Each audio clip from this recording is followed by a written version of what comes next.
If you've ever climbed a mountain, if you've ever gone up to a very, very high altitude, I'm sure if you'd had that experience, you never did it alone.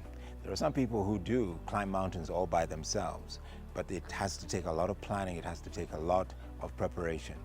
We want to talk about how to get hold of the mountain that's in front of you. Please join me here on CITAM Church Online. My name is Reverend Kwame Rubadiri.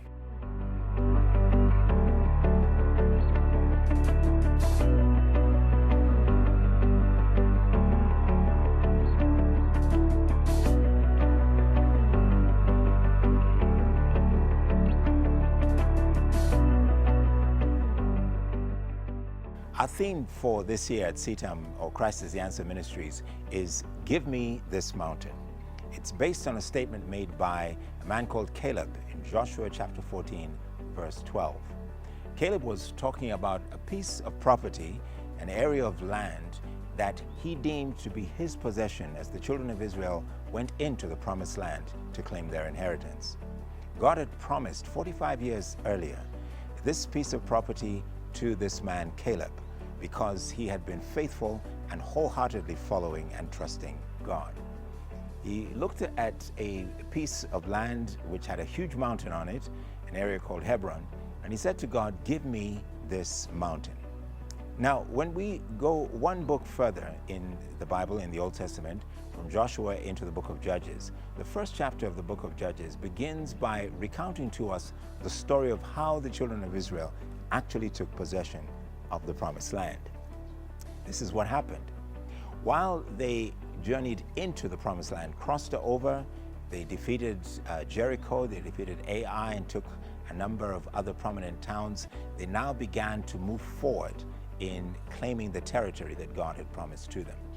And the Bible records that the children of Israel asked who would go first, who would take the first responsibility of driving out the enemy that was in front of them, in fact possessing and holding the territory at that time.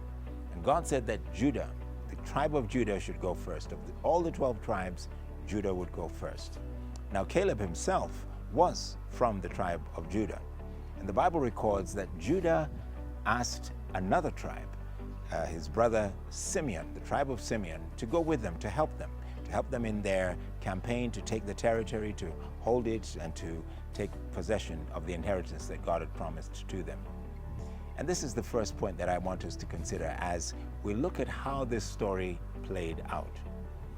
Because as Judah and Simeon went to take the territory, they actually helped Caleb to take the territory of Hebron, the mountain that he had claimed, that had been promised to him by God. This is an important lesson for us as we ask God to give us the mountains that are ahead of us, and that is to ask for help. You cannot do the work of possessing or taking possession of the property or the land or the mountain that God has promised to you in 2020 by yourself. There's nothing wrong with asking for a little bit of help. It can come in the form of prayer. It can come in the form of somebody just standing with you and supporting you in the process of getting the land and getting the mountain that God has promised to you. What God wants to do in and through your life can be done and should be done with the help of other people. Simeon helped Judah, and in turn, Judah helped Simeon. Whoever God asks you to help, or whoever you ask for help from in the course of 2020, I want you to make sure that you're willing to give back the same sort of help that they might need as they also claim their mountain. So as you look forward to taking possession of the mountain, taking possession of the promise that God has given to you in 2020 and beyond, don't be afraid to ask for some help. God bless you.